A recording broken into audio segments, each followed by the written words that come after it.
G'day everyone, welcome to New Tech. My name is Miles and it's wonderful to have you here. In today's video, we're going to be checking out this TwoTrees laser. This is a 20-watt laser machine and how I've been able to implement this into my workshop. So let's get started.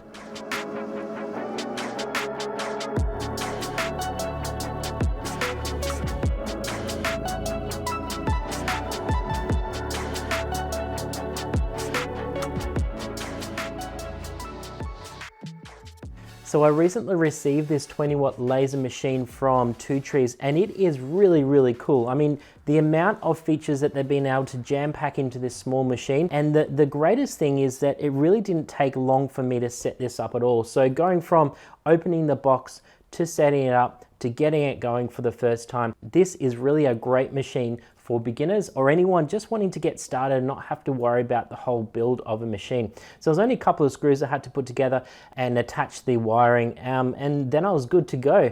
So I've had a bit of a play with it, and I did kind of jump into the deep end with some of the more complex things. I didn't really research, or I didn't really test cut that much before I tried it. So I jumped straight into the deep end and I started using this pine board here. Now this is 19mm pine board, and it really isn't something that I'd typically use on a diode laser, or really a laser at all. I'd usually use it on my CNC, but I thought, well, why not? I'll just dive into the deep end and see what it can do. So I did absolute minimal testing and I decided to go at 5mm a second at 100% power. I regret that a little bit, and I wish I would have just gone for about 1mm a second at 100%, and I think I would have cut through this even easier. So I think I went a little bit fast on my first test. So I went ahead and I wanted to create this arm. Now this arm is fantastic little arm that I want to attach a light or a camera to, that I can help film anything that I'm doing on the table here.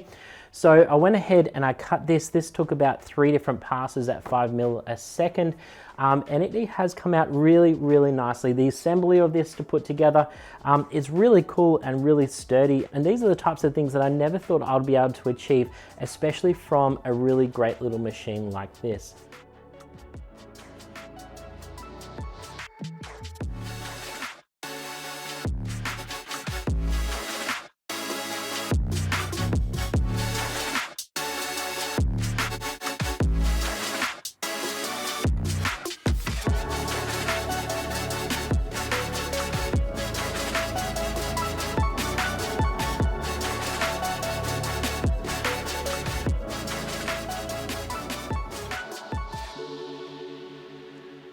Now, this project was one of those challenging projects because it was so thick. The material was so thick, and for something to cut through it, especially something like this, was a huge deal breaker for me to be able to do something like this with a machine this size. So it's really cool for people who want to go through and do some larger projects with a machine like this. I'm also a bit of a green thumb in wanting to recycle materials as well. So you can see here that I made Einstein's head. I've just done it in different slices. Used a program called Slicer for Fusion 360. Just goes through and slices a 3D model. So this comes together really well. It's all labeled. This engraved all the numbers really lightly on the surfaces, so I knew how to assemble things, and I've just used double-sided tape on this model here, but I think it's come out really well, and I really want to do a huge version or a much larger version of one of these using recycled cardboard as a bit of an art project or something just to have a bit of fun with as well. I also went through and did some engraving. Now I started engraving onto this photo frame. This is one that was supplied to me from TwoTrees. It wasn't the best to engrave because this is such a strong laser. It actually did like a 3-dimensional engraving, and it really dived into that timber so beautifully.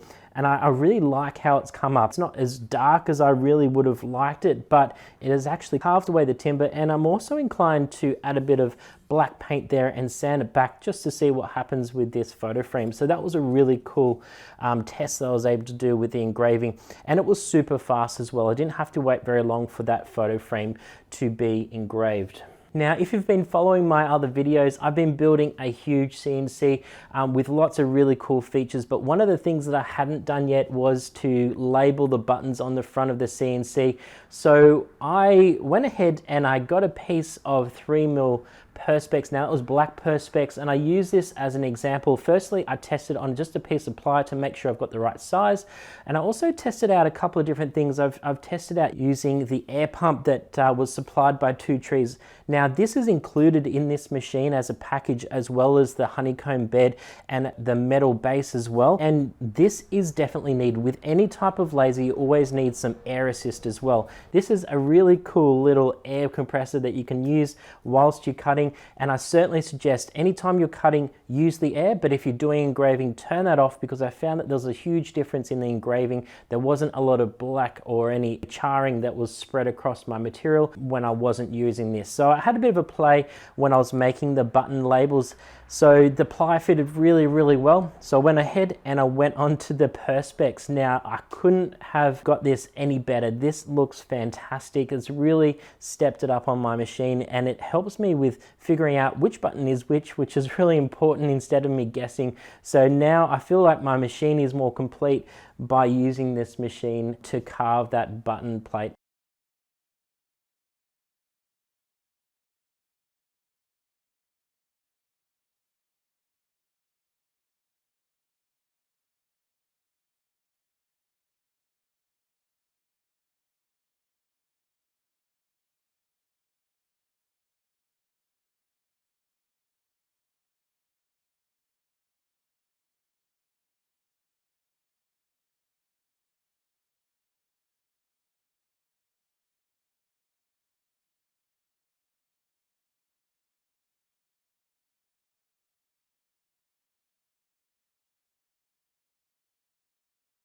Now, there's a couple of things that I'm really impressed with this machine. Obviously, the 20-watt laser head is really, really impressive. I also think the price point, I did some research into seeing what type of machines you can get a 20-watt head laser, plus a honeycomb with the protector underneath, plus an air assist, and a machine that could do a decent size cut.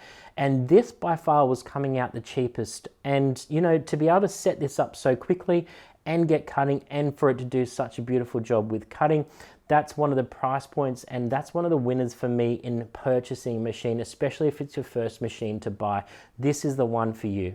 Now for that honeycomb bed, they do supply these really cool little hold down plugs as well. So these just insert into the honeycomb grid, and they really lock in there really nicely. And I had to do that when I was cutting out this cardboard head of Einstein. I kind of preset those holes on the machine, cut them out first, and then put these little hold down plugs into the material, and that was perfect. It held that material so well down in place, and that's one thing that is certainly a really cool addition to this. Also, they gave you a really easy little measurement. This is it measures the height of the laser when you need to, so it starts at 15 mil all the way to 20 mil. So this is really great when you're cutting thicker materials, plus also getting the perfect focus for any engraving. Now guys, thank you so much for checking out my video today. I really appreciate it. Go ahead and check out the links that I've got below for this machine. I've really enjoyed using this machine, and I can see myself using a lot more down the track. So if you like this video, feel free to subscribe, give me a thumbs up, and I will see you next time.